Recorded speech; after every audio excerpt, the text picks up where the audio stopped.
Hey, what's up, YouTube? Um, I'm about to do a beer review. It's actually my first one on Red Hook IPA.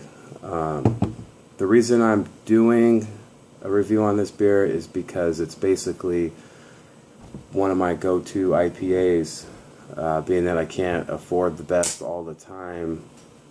This is one that I enjoy that doesn't taste like crap, so figured I'd let this be my first review, my first beer review. So anyways, here is a little bit about Red Hook Brewery. They've been in business since 1981, and they are owned by Craft Brew Alliance.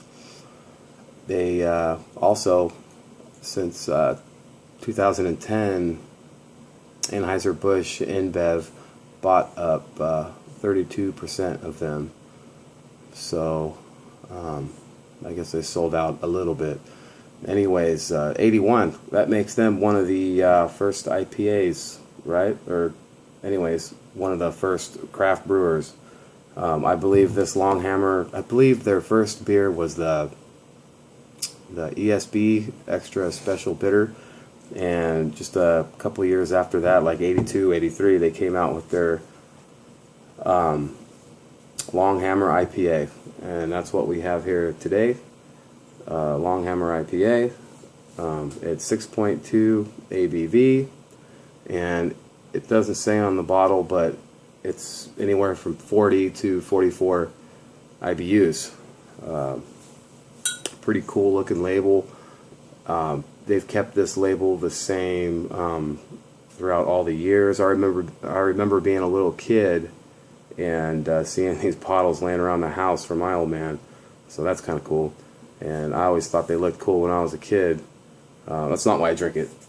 I drink it because where I live here in California, I can get 2 of these bombers for $5 out the door, and that's pretty damn cheap.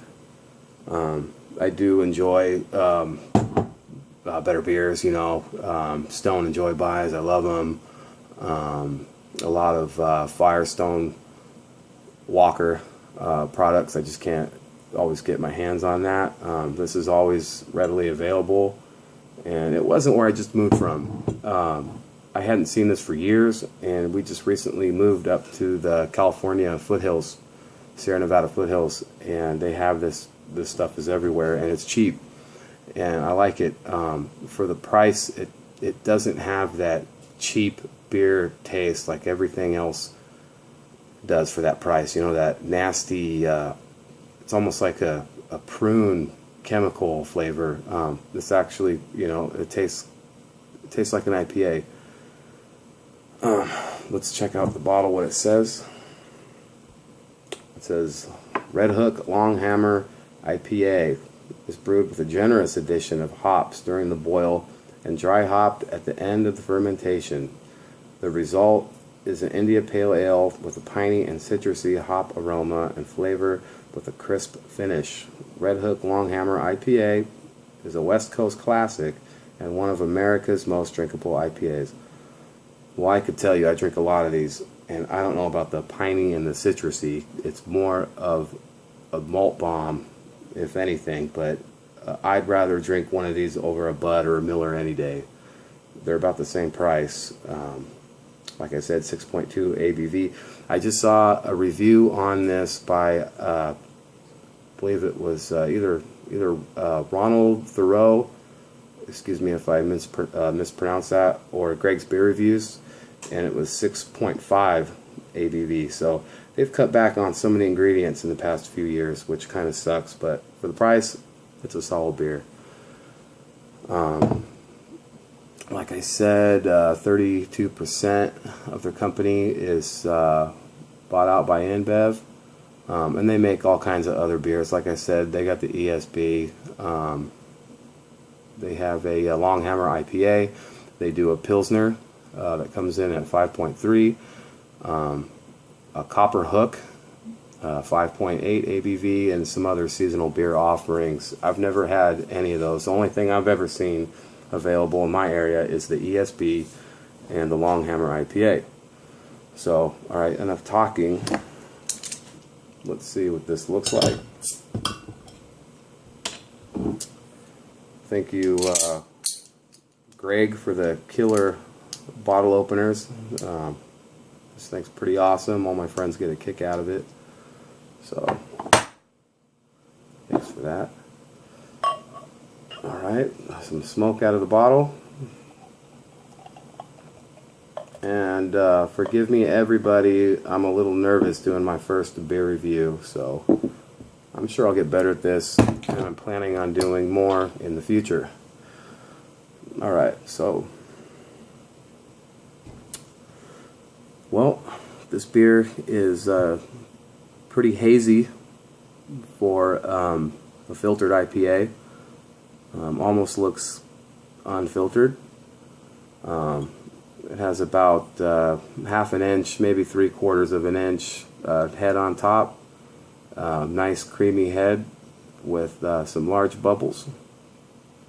Some bubbles coming up from the bottom of the glass, pretty average. I do like the hazy appearance. It looks, to me, more appetizing than something super filtered. Let's see what it smells like.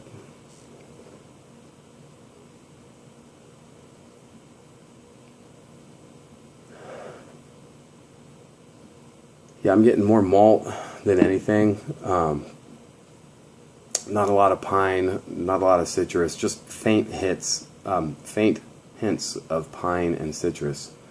That's about it. Not even nearly as much as like a Sierra Nevada Pale Ale. To me, this smells like a Pale Ale, not an IPA. But you got to remember, they've been making this since like 1983. So back then, you know, most people didn't even know what an IPA was. So that's pretty cool that this was available way back when, and still till this day for the price, it's great. So let's get the smell more. Yeah, just nice bready malt, and hints of pine and hints of citrus. I wouldn't even know that this was dry hopped or an IPA. I would just call this a pale ale if I had to guess. So let's go with the flavor.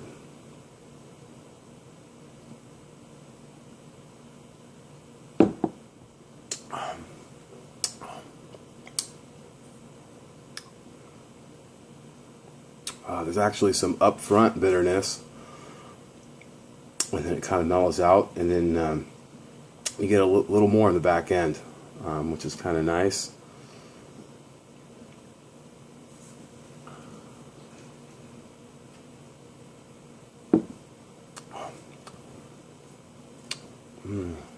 So a lot of sweetness to it.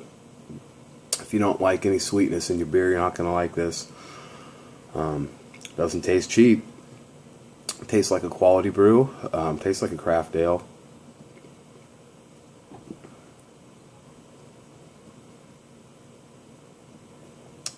And what I mean by that is a lot of the value bombers that I've bought, like I said, they have this nasty chemical prune flavor to it, and it's not even worth your money. I don't care if it's $1. It's not even worth drinking, in my opinion. This tastes good. It's refreshing. It's malty. Does have some hints of pine and citrus. Really no fruits, no mango, no apricot. Maybe a little bit of apricot. Maybe a tiny bit of apricot. Let me take another sip here.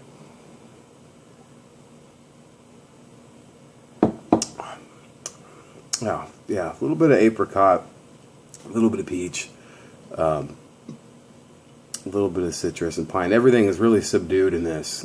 Mainly just I taste the malt coming through in this, but it's if you like malt, it's pretty damn good. Pretty sweet, medium to heavy mouthfeel, and definitely worth the money. So if you ever see this in your local beer store or anywhere for that matter, you should give it a go. If it's $4 a bomber or more, I wouldn't pay it because it's not worth that. But for the price that I get them for, $2.50 a piece, or even $3, $2.99, you're definitely getting your value's worth. It does have the date, that it was bottled. It's real small, but it's printed on the bottle, April 12th, 2017. It is now,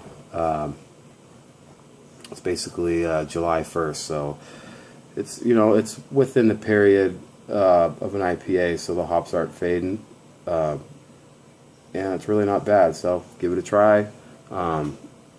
Any misleading information I gave out on this video, let me know, and I hope to give you guys some more beer reviews and some better beer reviews too. It's my first one, a little nervous, so give me a break. Alright, thank you everybody, have a good night.